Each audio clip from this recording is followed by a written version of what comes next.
Kok bisa ya, dengan wilayah negara yang kecil, banyak konflik, dan selalu dikucilkan oleh banyak negara, anehnya negara ini memiliki kekuatan militer yang cukup disegani di dunia. Bahkan dari yang awalnya 95% wilayahnya itu merupakan tanah gersang yang tidak bisa ditanami apa-apa untuk dimakan, sekarang memiliki kondisi ekonomi yang sangat maju. Bagaimana bisa hal itu bisa dilakukan? Dan sehebat apa sih militer dari negara ini?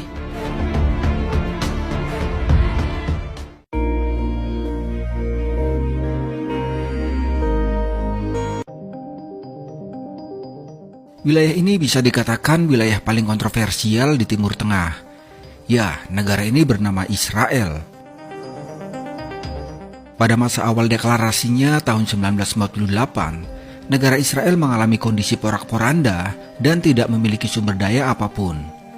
Karena pada tahun pertama deklarasinya, mereka langsung dihajar ramai-ramai oleh negara-negara Arab seperti Mesir, Yordania, Syria, Irak, Arab Saudi, Lebanon, dan Palestina. Bahkan dikatakan negara ini nyaris lenyap dari peta dunia akibat dari beberapa konflik yang dialaminya. Bayangkan saja, saat itu Israel tidak punya sumber daya apa-apa. 95% wilayahnya juga merupakan tanah gersang yang sulit ditanami sumber makanan.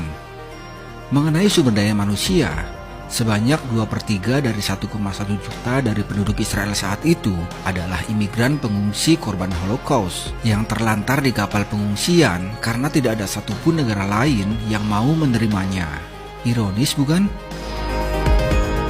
Dengan kondisi awal yang penuh konflik hingga hancur porak-poranda itu, sampai-sampai dunia menganggap Israel akan segera punah atau wilayah ini akan bubar dan dianeksasi oleh negara sekitarnya. Tapi sungguh mengejutkan, Israel malah menjadi negara dengan pertumbuhan ekonomi paling maju di kawasannya. PDB per kapita Israel menempati posisi ke-14 dunia, yaitu mencapai lebih dari 55.000 dolar AS per tahunnya. Indeks harapan hidup Israel juga sangatlah tinggi, yaitu mencapai 83,5 tahun. Artinya itu merupakan indikator dari keberhasilan seperti aspek fasilitas kesehatan serta keseimbangan gizi makanan. Terlepas dari kondisi wilayahnya yang gersang, Israel fokus melakukan riset industri pertanian. Dan di tahun 1950-an, terbukti industri pertaniannya mengalami kemajuan pesat dengan teknologi modern. Produktivitas pertanian mereka naik sampai 50%, bahkan mereka mengekspor teknologinya untuk negara lain.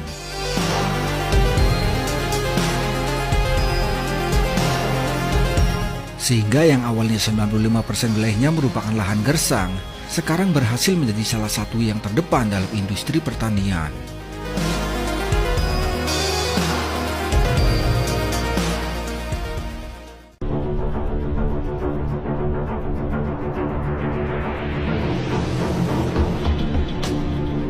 Kemudian bicara mengenai militer Israel, sejak awal Israel berdiri sudah sering mengalami peperangan, sehingga hal ini menyadarkan mereka bahwa kunci kemenangan setiap peperangan adalah kekuatan teknologi dan sumber daya manusia yang berkualitas.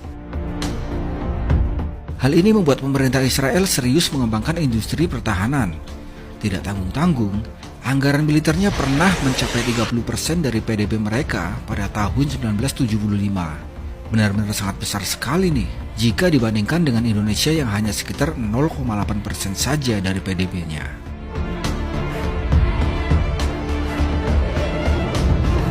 Dengan alokasi anggaran militer yang sangat besar, Israel mampu membeli berbagai jenis senjata canggih dari Amerika, termasuk jet tempur siluman F-35.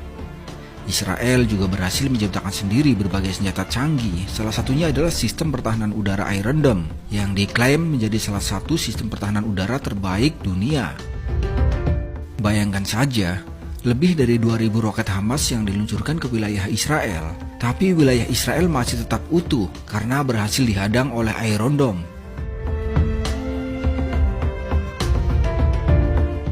Bayangkan kalau ribuan roket itu mengarah ke negara kita. Mau dihalau pakai apa coba? Gak tahu, tanya yang mau tanya saya. Lantas kenapa sistem pertahanan udara Iron Dome Israel begitu sulit ditembus? Begini penjelasannya. Sistem pertahanan udara Iron Dome bisa mencegat dan menghancurkan roket serta mortir jarak pendek sekitar 45 mil dari titik lokasi yang ada dalam pengawasan sistem ini sebelum roket musuh jatuh ke tanah. Sistem pertahanan udara canggih ini pertama kali beroperasi pada tahun 2011.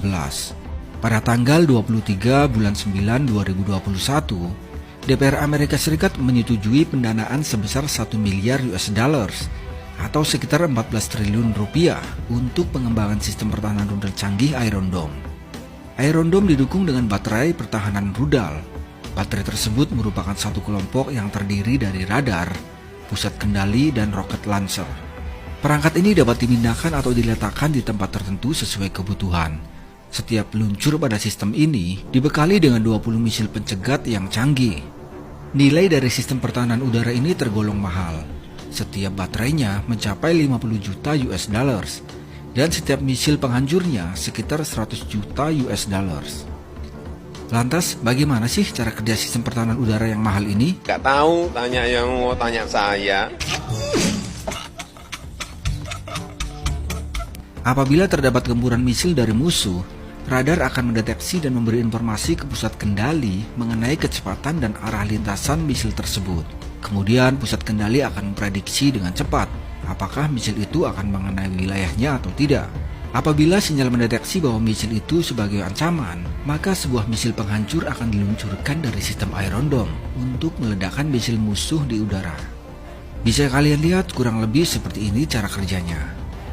Menurut Theodor Postol, yang merupakan ahli fisika dan ahli rudal pertahanan, mengatakan misil dari Iron Dome bisa mencegat roket musuh yang datang dengan tepat dan menghancurkan roket hulu ledak dengan cara meledakkan bom berbentuk silinder yang terdiri dari sejumlah batang.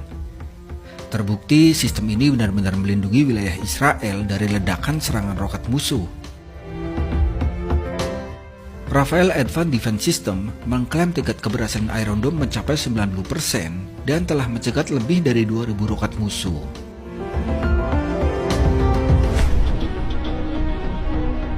Saat ini, Israel diketahui memiliki sekitar 10 unit Iron Dome yang dapat beroperasi 24 jam, yang bisa bekerja pada kondisi cuaca apapun. Yang lebih hebat lagi, saat ini Israel sedang mengembangkan sistem pertahanan udara berbasis laser.